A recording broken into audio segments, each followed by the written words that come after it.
Hello guys, welcome back. പുതിയൊരു വീഡിയോയിലേക്ക് സ്വാഗതം. ഈ വീഡിയോയിൽ പറയാൻ പോകുന്നത് ഉപ്പും മുളകും എന്നു പേരുള്ള ഒരു സിറ്റ്കോം ഷോയിനെ കുറിച്ചാണ്. അപ്പോൾ നമുക്ക് ആരംഭിക്കാം.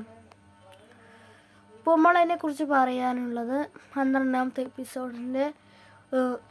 എപ്പിസോഡിൻ്റെ പ്രൊമോ ഉണ്ടല്ലോ, പ്രൊമോ ഇറങ്ങിയിട്ടുണ്ട്. അതിൻ്റെ മെയിൻ കണ്ടൻറ്റുകളാണ് ഇതിൽ പറയാൻ പോകുന്നത്. അപ്പോൾ നമുക്ക് ആരംഭിക്കാം. മെയിൻ കണ്ടന്റ് എന്ന് വെച്ചാൽ എന്താണ്, 11ാമത്തെ എപ്പിസോഡിൽ സംഭവിച്ചതുപോലെ തന്നെ ശങ്കരപ്പൂപ്പൻ വന്നിരുന്നു. അങ്ങനെ ശങ്കരപ്പൂപ്പൻ കള്ള് കുടിച്ച് വഴക്കുണ്ടാക്കുകയൊക്കെയാണ് അതിൽ കാണിച്ചത്. അതിൻ്റെ ആ എപ്പിസോഡിൻ്റെ എൻഡിലും അത് തന്നെയാണ് കാണിക്കുന്നത്.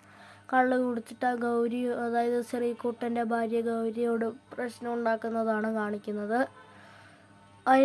പിന്നെ പ്രൊമോയിലും കാണിക്കുന്നത് അതേപോലെ തന്നെയാണ്, അതേപോലെ ഒരു കോപ്പി പോലെ തന്നെയാണ്. ആ ഗൗരിയോടും ശ്രീകുട്ടനോടും ഒക്കെ വഴക്കിടുന്നതാണ് കാണിക്കുന്നത്.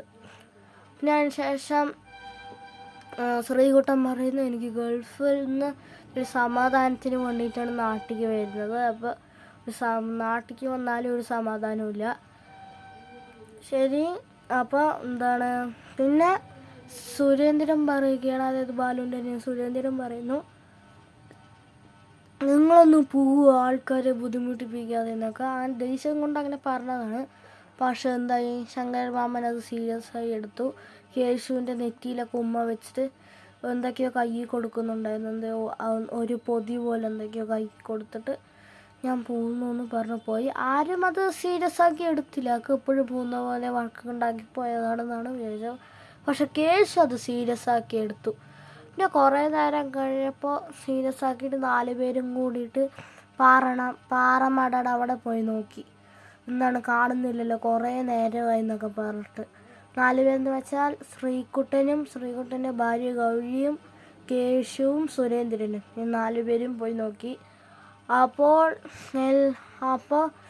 സുരേന്ദ്രൻ, അയ്യോ ചതിച്ചോ ഭഗവാനെ, ശ്രീകുട്ടാ എന്നൊക്കെ പറയുന്നുണ്ടായിരുന്നു. മാമ എന്നൊക്കെ പറഞ്ഞ് അവർ തുറിച്ച് പാറമഴയുടെ താഴേക്കന്നെ നോക്കുന്നതാണ് അതിൽ പറയുന്നത്. എന്നിട്ട് ഗൗരിയൊക്കെ ഇങ്ങനെ വിഷമിക്കുന്ന പോലെ, ചതിച്ചോ ശ്രീ എന്നൊക്കെ പറയുന്നുണ്ടായിരുന്നു. അവർ സുരേന്ദ്രൻ ചെറുതായിട്ട് കരയുന്ന പോലെയൊക്കെ അതിൽ കാണിക്കുന്നുണ്ട്, ചെറുതായി വിഷമിക്കുന്നത്. അപ്പോൾ അതിന് മനസ്സിലാക്കാനുള്ളത്, ശങ്കരൻ മാമൻ പാറമടയുടെ താഴേക്ക് ചാടിയെന്നും അങ്ങനെ എന്തൊക്കെയാണ് അതിൽ സംഭവിക്കാൻ പോകുന്നതാണ് തോന്നുന്നത്. അതുകൊണ്ടാണ് അവരങ്ങനെ വിഷമിച്ചത്. ഒന്നില്ലെങ്കിൽ കോമഡി ആയിട്ട് എപ്പിസോഡ് എൻഡ് ആയേക്കാം, അല്ലെങ്കിൽ വളരെ സീരിയസ് ആയിട്ട് എൻഡ് ആയേക്കാം. ഇതേപോലത്തെ അപ്ഡേറ്റുകൾ അറിയാനായി ഈ ചാനൽ സബ്സ്ക്രൈബ് ചെയ്യൂ, ലൈക്ക് ചെയ്യൂ, ഷെയർ ചെയ്യൂ, കമൻറ്റ് ചെയ്യൂ. ബൈ.